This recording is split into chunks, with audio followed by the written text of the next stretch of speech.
जो अब इस वीडियो में मैं जो है क्विनोलाइन पढ़ाने जा रहा हूँ, जो कि हमारा हेट्रोसाइक्लिक का ही एक पार्ट है।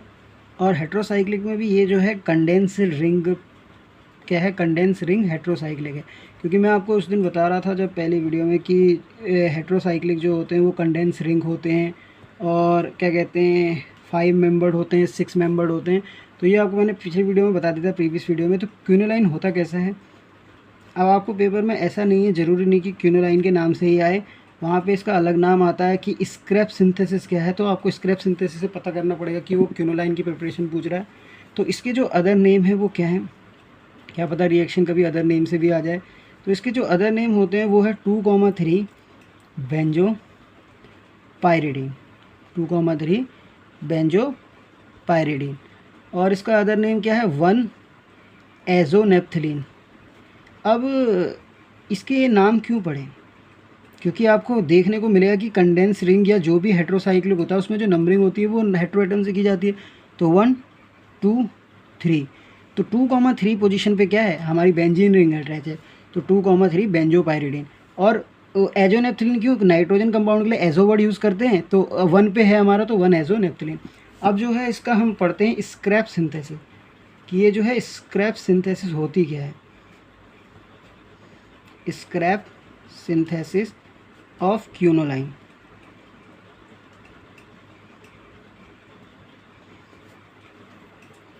तो स्क्रैप सिंथेसिस में देखते हैं, सबसे पहले हम इसमें वो एनिलीन लेते हैं। एनिलीन का आपको स्ट्रक्चर पता होगा कि बेंजीन के ऊपर NH2 लगा होता है। साथ में हम इसमें ग्लीसरॉल लेते हैं, ग्लीसरॉल CH2OH, CHOH, CH2OH। तो इसको तो हम बोलते हैं एनिलीन, इसको हम बोलते हैं ग्लीसरॉल।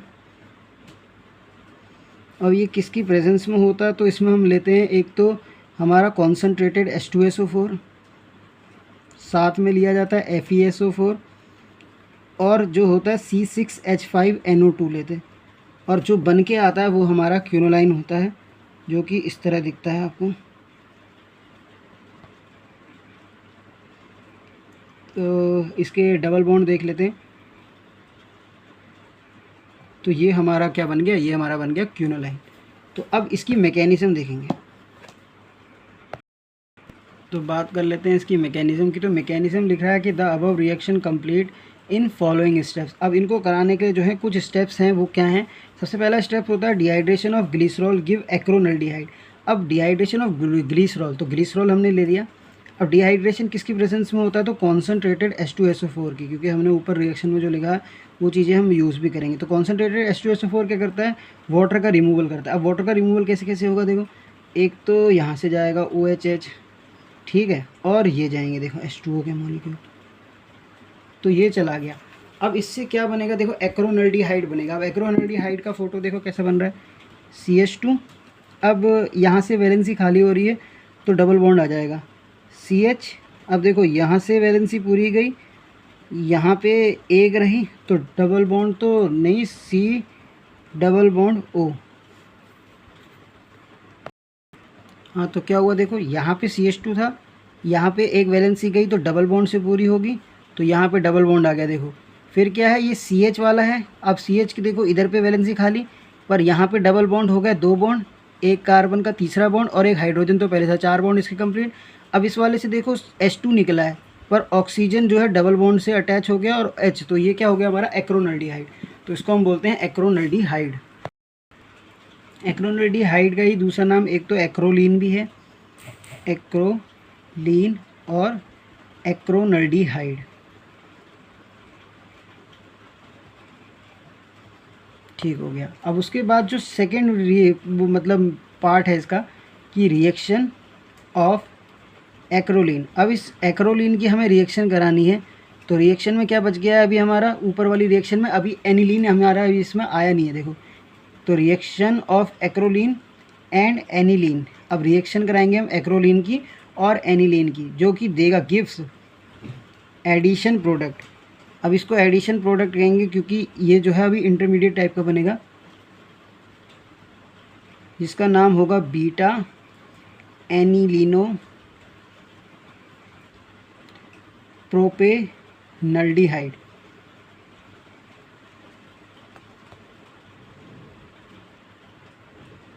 तो अब इसको बनाते हैं। तो देखो एनिलीन ले लेंगे हम। एनिलीन होता है NH2 बेंजीन के ऊपर। तो ये देखो ये बना लो, यहाँ दिखा दे रहा हूँ मैं। और यहाँ से हम एक्रोनर्डिहाइड ले लेंगे।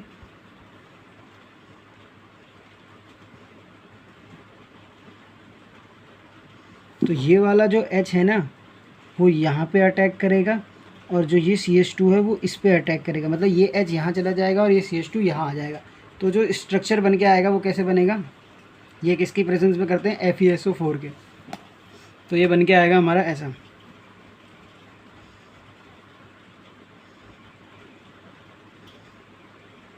NHCH2 ये यहाँ पे ए से जुड़ा है, और ये हो जाएगा सिंगल बॉन्ड, क्योंकि यहाँ पे जो है H आया है ना तो उसकी वैलेंसी पूरी हो जाएगी। तो CH ऊपर COOH।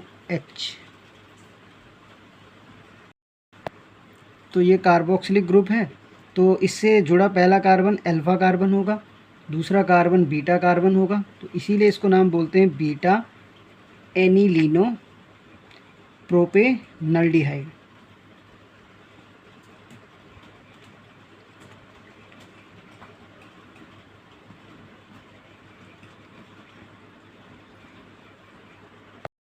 अब ये जो है टॉटोमर बनाएगा।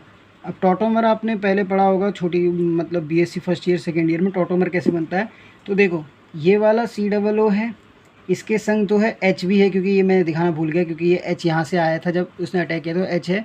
तो ये 1 देखो कैसे करते हैं टॉटोमर में, 1 2 3। तो 3 से जो है H जाता है हमारा कहाँ पे, ऑक्सीजन के पास, और डबल बॉन्ड शिफ्ट होता है ऐसे।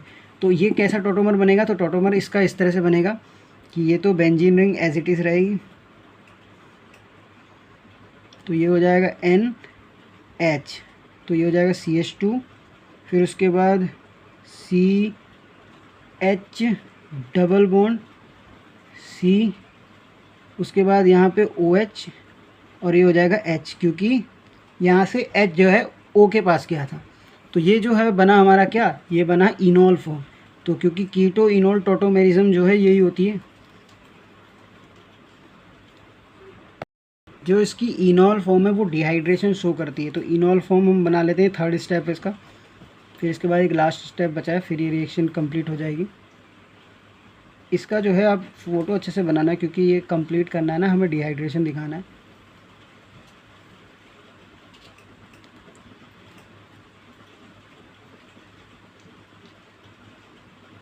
तो यहाँ पे एक H होगा। तो देखो अब ये वाला वाटर यहाँ से निकल जाएगा, डिहाइड्रेशन का मतलब वाटर होता है। तो यहाँ भी हम कॉन्सेंट्रेटेड H2SO4 लेते हैं,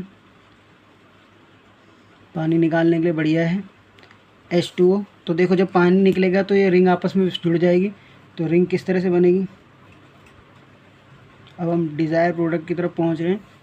तो ये कुछ रिंग जो है इस तरह बन जाएगी।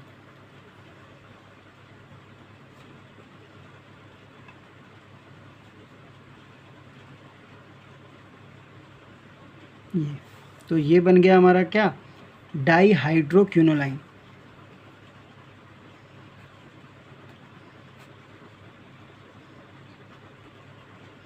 एक H यहाँ है, एक H यहाँ है। अब क्या होगा, जो लास्ट स्टेप है इसका चौथा, वो ये कहता है कि reaction of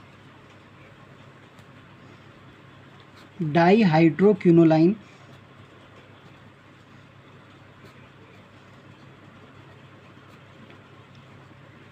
with nitrobenzene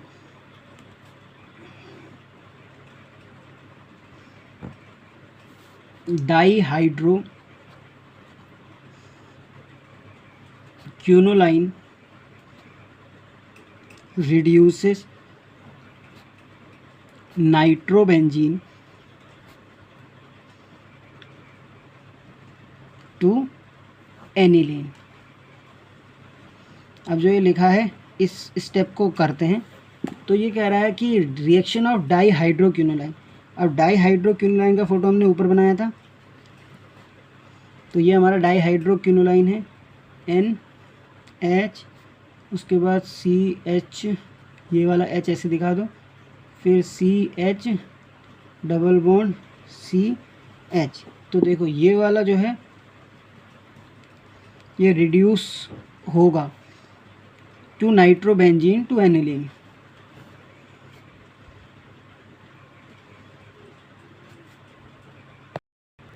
sorry, जो डाईहाइड्रोक्विनोलाइन है ना वो रिड्यूस करेगा, ठीक है, किसको, तो यहाँ से ऑक्सीजन जो है निकलेगी C6H5NO2 से, तो ये क्या बन के आएगा ऐसा, वो गलती से निकल गया था, सॉरी। तो ये कैसे बनेगा, N double bond CH double bond CH और ये, और साथ में हमारा बन जाएगा C6H5NH2।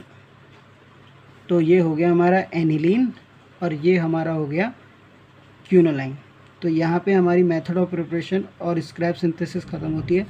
आई होप ये वीडियो आपको समझ में आया होगा। मैंने जो लास्ट स्टेप में किया कि रिएक्शन ऑफ डाईहाइड्रोक्विनोलाइन विद नाइट्रोबेंजीन, तो कह रहा है जब डाईहाइड्रोक्विनोलाइन की रिएक्शन हमने नाइट्रोबेंजीन से कराई, C6H5NO2 नाइट्रोबेंजीन होता है, तो डाईहाइड्रोक्विनोलाइन जो है रिड्यूस करता है नाइट्रोबेंजीन टू एनिलीन, यानी जो नाइट्रोबेंजीन है इसमें से ऑक्सीजन निकाल के अपने H से जो है हटा के इसको H दे के C6H5NH2 बनाता है जो कि एनिलीन होता है, तो ये उसको रिड्यूस कर देता है और ख़ुद क्विनोलाइन बन जाता है।